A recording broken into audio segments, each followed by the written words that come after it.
May death threat po.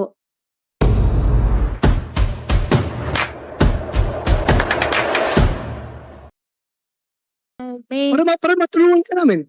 Sige. may death threat po. May Sino death threat. nag-threat? Sino? Hindi ko lang po may discuss po dito in public po. Why don't you May discuss it threat in po. public? The people ought to know about May- it. May death threat po na mismo. Sino ang nagbabanta sa'yo sa buhay mo? Kung ayaw mo pang sagutin ngayon, Miss Alice, hindi kayo makakatakas sa tanong na yun. Tatanungin ko rin kayo dyan. Madam Chair, wala po din naman po akong plan po na takasan po yung question po. However po, meron lang din po talaga na safety concern po sa sarili ko po, na security concern po, na death threat po na minigay po sa akin. Kaya Oh. hindi ko lang po ma-discuss po sa public po.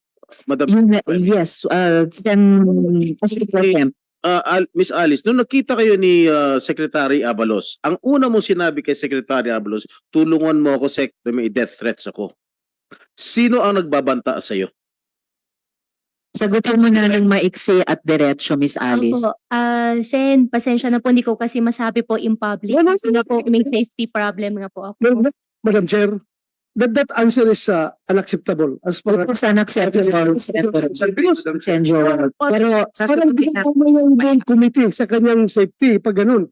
Wala namin kung binobola mo kami rito. Pagkatapos mo kaming bastusin, gaganyanin mo kami ngayon, sasagutin mo kaming ganyan, pagkatapos mo kaming bastusin, pagkatapos mo kaming takasan, sasabihin mo may death threat ka, tapos di mo masabi kung saan galing yung death threat mo. Hindi mo masabi kung dito sa Pilipinas o sa abroad.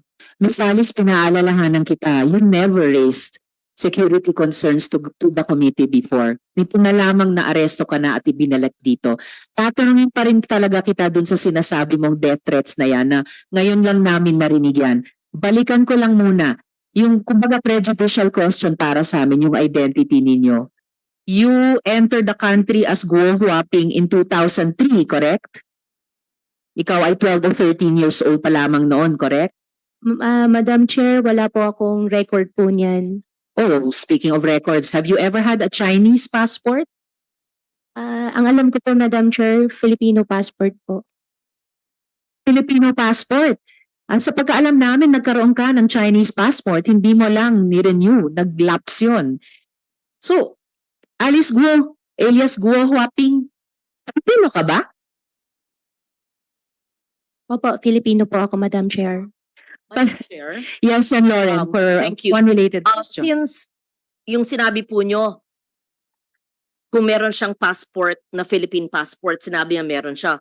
Tapatin lang tayo. Sino ang nagbigay ng Philippine passport? Sino rin nag-issue ng kanyang Philippine birth certificate? Pag sinabi mo yon, we can protect you.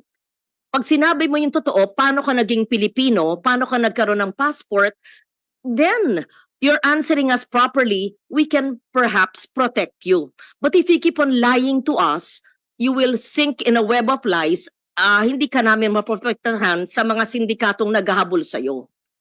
I suggest to answer that. How did she get her Philippine birth certificate from the PSA or the satellite office, and how she acquired her Philippine passport from the DFA? We have to find out the syndicates in the government agencies. Madam Chair, For the record, para sa kabatiran ng lahat, at lumabas na po ito sa mga nakaaraang paring mayroong birth certificate na nakuha for late registration of live birth, pero mismo ang PSA, I'm sure mako-confirm ito ni Engineer Grande later, Engineer Mariza, ang PSA mismo ang nagsabing irregular ang birth certificate na iyon. Kaya tinulog nila sa Office of the Solicitor General na kanselahin na ito.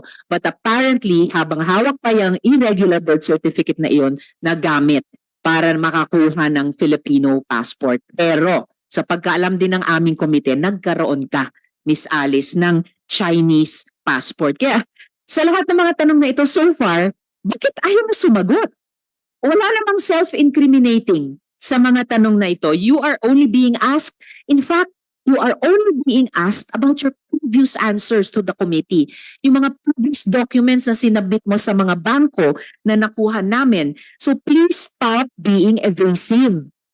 Stop being evasive before this committee. I-flash, ayan, finlash namin ulit yung dactyloscopy report ng NBI, no? Result of examination, after a thorough examination and analysis, fingerprints of Guo Huaping, Ilin, and fingerprints of Guo, Alice Ilial were found identical. Opinion, NBI to, in view of the foregoing, fingerprints of Guo, Huaping, Ilin, and fingerprints of Guo, Alice Ilial were affixed by one and the same person. Isang tao lamang. Yun yung unang tanong ko sa inyo, pero nagsinungaling pa rin kayo. Now, once and for all, Alice Guo, alias Guo Huaping, I am giving you the opportunity to explain why you should not be cited in contempt for lying before this committee and for providing untruthful and evasive testimony.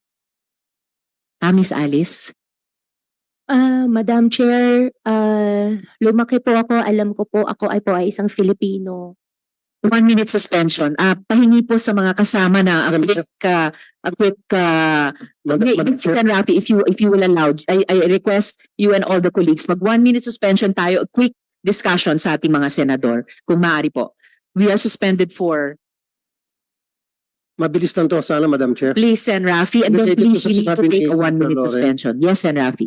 Malala ko yung sa previous hearings ng committee ninyo, nabanggit yung pangalan John Patrick Samson na supposed to be fixer na tumulong para ma-facilitate yung pagkakuha ng late registration, birth certificate hanggang passport ni Miss Alice Guo. Bakit hindi po natin siya inimbitahan? Salamat, Sen. Rafi. Actually, iimbitahin natin yung si Jonathan Samson sa susunod na pagdinig. Bahagi po siya ng tanong ko mamaya-maya sa ibang resource person natin. So let us... Last na po. Yes, please. Last na and Last na. before we suspend. Yung last hearing, merong sinulat si Sheila Go sa papel na sabi niya secretary, hindi naman yun sa executive session. So pwede bang may divulge kung sino yung dalawang pangalan na sinulat na hindi nabanggit sa hearing ng mga senador? Mamaya po ay i-divulge din yung dalawang pangalang iyon, pero meron na pong isang related resource person sa dalawang iyon na nandito ngayong araw at siguradong matatanong natin. Thank you, Madam Chair. Salamat, Sen. Rafi.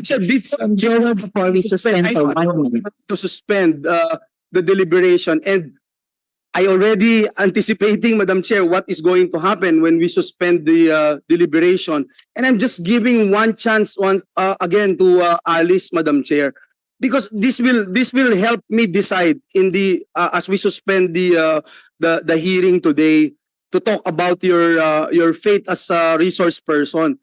If it is true, Miss Alice, ako muna, Miss Alice. Miss Alice, Miss Alice, pakinggan po ang senador. Ako muna, attorney, please. Attorney, Sabi mo may death threat ka, pero ayaw mong sabihin kung saan nanggagaling yung death threat mo. Ni ayaw mong sabihin ba sa amin kung ito'y tawag o sulat o text? Kasi kung hindi ka totoo nagsasabing may death threat ka. Miss Alice. Opo, Sen, magsasabi po ako, wag lang po in public. May death threat ka ba? Meron po. Magsasabi po ako, wag lang po in public. Well, I will accept that, Madam Chair, but ang problem kasi is kung yung death threat na yan, totoo o hindi, Madam Chair, dahil ayaw talaga niya magsalita. I will yield, Madam Chair, to the wisdom of the committee. Thank you. Salamat, Sen. Joel. At saka ang hirap kasi, ang dami mo nang sinabing hindi totoo eh. Tapos babalik ka dito, magsasabi ka na naman ng isang malaking kwento, pinakamalaki so far, death threat. Kaya siguro naman maintindihan mo, bakit hindi kami maniwala. Hindi mo pa nga pinatotohanan yung mga unang kasinungalingan mo. Ngayon may bago ka namang gusto mong paniwalaan namin. So we will suspend for 1 minute and then resume after 1 minute. Hearing suspended.